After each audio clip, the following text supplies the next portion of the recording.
You are listening to Open Democracy. Hello and welcome to the Open Democracy Show. I'm James and today we've got another article long read. As the British government is currently using the immigration system as a way to rally its base and to draw attention away from its own failings, this article takes a look at how the Iranian government is using the UK's increasingly hostile immigration system as a way to deter political refugees from leaving the country. This article was written by John Askew and is called How Britain's Broken Asylum System Props Up the Iranian Government. Some names have been changed in this article to protect those interviewed. I disobeyed their cruel order, said Majid Hamidi. Because of the love I have for my people, I would not make the police forces under my command slaughter protesters.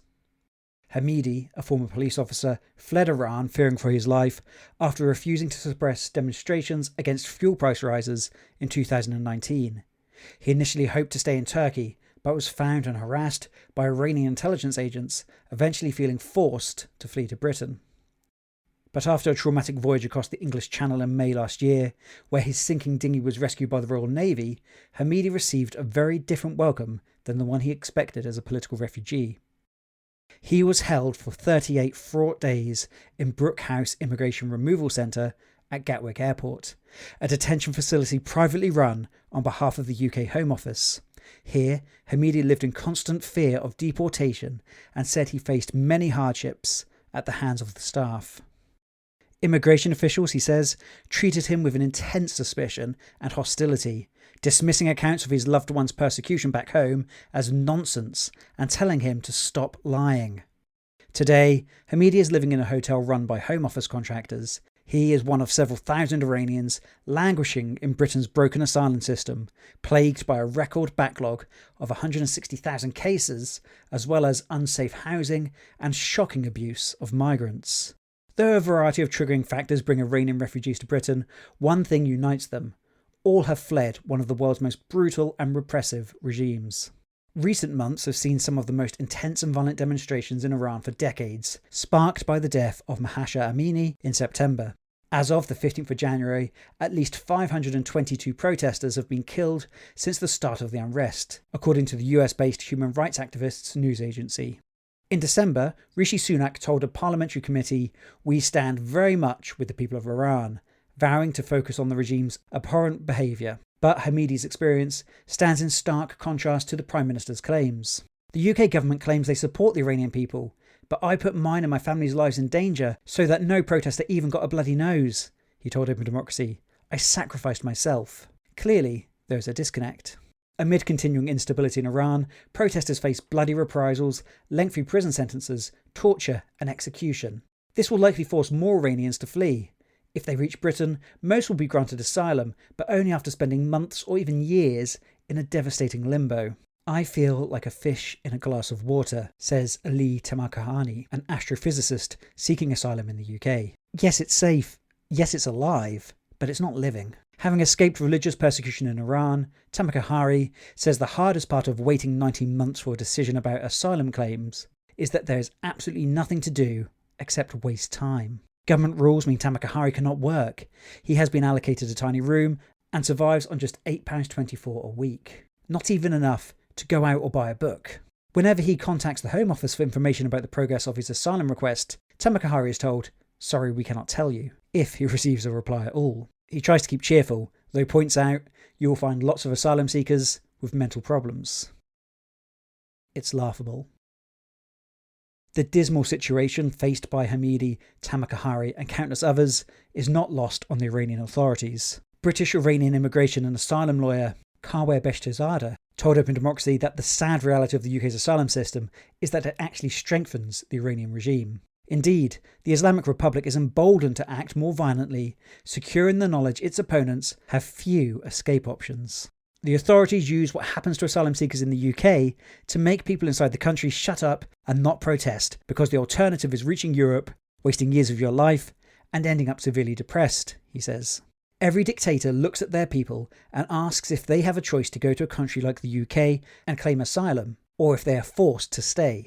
The regime's cynical logic is only reinforced by British ministers' oft-repeated pledges to crack down on what they call illegal migration. plus the controversial plan to send asylum seekers for offshore processing in Rwanda. Last week, the government announced plans to deport every asylum seeker who crossed the British Channel to a third country and then ban them from ever returning to Britain. Beşte blasted the contentious plans, saying they will never work. The UK government must first withdraw from both the Refugee Convention and the European Convention on Human Rights before they even try it. It's unworkable, immoral, inhumane, expensive, and frankly absurd, he said. But Iranian officials have claimed such policies show how unsafe it is to seek asylum in Britain. Last June, Saeed Khatibzadeh, spokesman for Iran's foreign ministry, said, "What is happening is a historical shame for England and all those who have devoted their efforts to cover up and purify their colonial history." He said, "Deporting people to third countries is a dangerous procedure that will destroy the international refugee protection regime." Immigration lawyer Beşte believes that the situation in Britain has become laughable, saying it's so embarrassing that even the Iranian authorities were condemning the policy as inhumane. The UK government's plan to send migrants to Rwanda has been delayed after the High Court granted a group of asylum seekers permission to appeal. But if it goes ahead, there are fears that the political refugees could be targeted in the Central African country by Iran's powerful security forces. What protection is there in Rwanda? Asks Shiva Mahabodhi, spokeswoman for the campaign to free political prisoners in Iran. How can the Rwandan or the British government keep people safe? In reality, they can't. It's impossible. Last month, Persian language TV channel Iran International was forced to relocate from London to Washington DC, citing threats posed by Iranian agents, while protesters have reportedly been attacked in the heart of the capital. Kafkaesque situation. Despite ministers' pledges to reduce illegal immigration, more people than ever made the perilous journey across the Channel last year.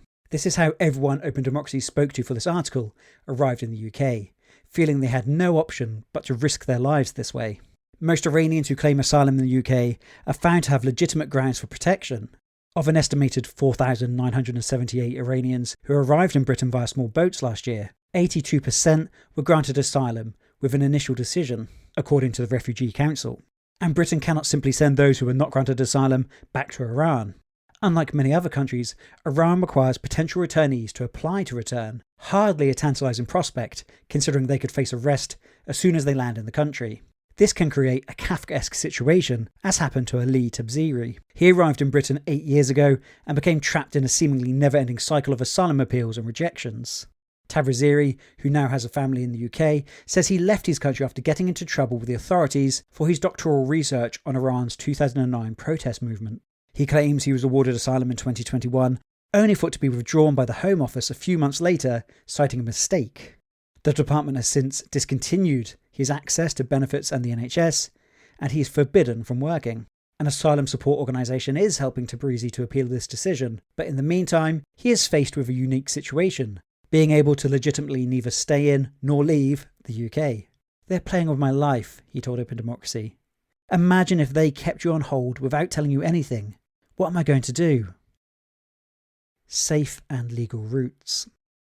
The fallout from Iran's protest movement adds to the avalanche of reasons why Britain must embrace a more sensible and humane approach to asylum. Beşte believes safe and legal routes should be established for those standing up to authoritarian regimes, not just in Iran, but around the world, much like the schemes created for Ukrainian refugees last year. Not only would this allow for a faster, more efficient and cheaper asylum system, something the government claims to want, it would be a clear demonstration of Britain's support for human rights, democracy and the rule of law, he says. Between January and September 2022, only 9 people from Iran were resettled in Britain via safe route, according to the Refugee Council. In comparison, 4,978 Iranians made the dangerous channel crossing by small boat last year. In December, Sunak announced that there would be new laws to ensure the only way to come to the UK for asylum will be through safe and legal routes. None have been forthcoming so far. Meanwhile, secure in the knowledge that the international community will not directly intervene, the Iranian government has become more and more aggressive in its crackdown, Beşte says. Anti-aircraft guns, tanks, grenades and shotguns have reportedly been deployed by security forces against protesters in recent years, killing and maiming thousands. A Home Office spokesperson said, "The UK has a proud history of providing protection for those who genuinely need it through our safe and legal routes. Since 2015, we have offered a place to almost 500,000 men, women and children seeking safety, including those from Hong Kong, Syria, Afghanistan and Ukraine, as well as family members of refugees. The UK stands in solidarity with those people under threat from Iran, both at home and around the world. However, nobody should have to put their lives at risk by taking dangerous and illegal journeys. People should claim asylum in the first safe country they reach. That is the fastest route to safety. Mabobi, for the Campaign of Free Political Prisoners in Iran, notes that while the British government says it supports the people of Iran, it's empty promises, condemnation on paper. Anyone can do that. It's nothing. The important thing is what they do in practice to support this movement. So thank you so much for listening. If you'd like to read the full version of this article, you can do so by heading over to openDemocracy.net. If you've enjoyed today's show and you're not yet subscribed to the Open Democracy Show podcast, now is a great time to do so. Also, don't forget that you can follow us on social media. Just search for Open Democracy on your social platform of choice. Thank you so much for listening and have a great day. You've been listening to a podcast supported by Open Democracy. If you liked it, please consider making a small donation to help us do more. As a small media organisation, Open Democracy relies on the backing of people like you to keep going. Go to openDemocracy.net now to support our work. And one more thing, to avoid missing out on future episodes, don't forget to subscribe to this show in your favourite podcast app.